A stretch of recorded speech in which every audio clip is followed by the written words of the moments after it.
I am starting to wonder if choosing a blockchain or a Web 3.0 approach is as much a lifestyle choice as a technological choice.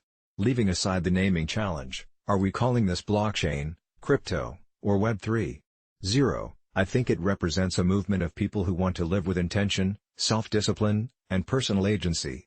If that message can get refined and promoted, and not the one about all the virtues and downsides of the tech, maybe more groups of people would be open to hearing the larger story and engaging.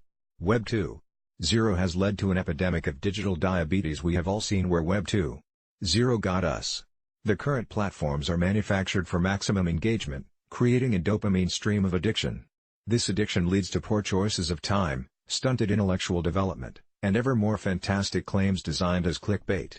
Back in 2010, Nicholas Carr wrote a book entitled The Shallows: What the Internet is Doing to Our Brains. You can gather its hypothesis immediately. At the time, it was widely derided within tech circles for its supposed sensationalism. I should know, I was one of its critics.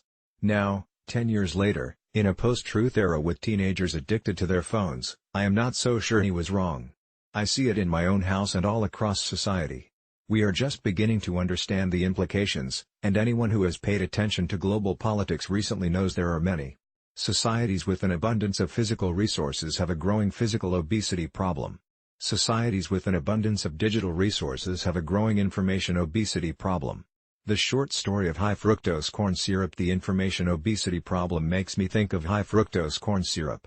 High fructose corn syrup was commercialized in the early 1970s as a response to growing geopolitical change.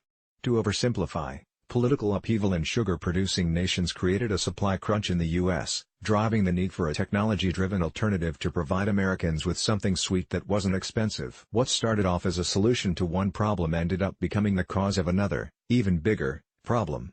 Today, with the internet effectively controlled by a few massive corporations that do not have the best welfare of every individual as a core value, billions of people are in the process of abdicating their rights to personal choice and freedoms.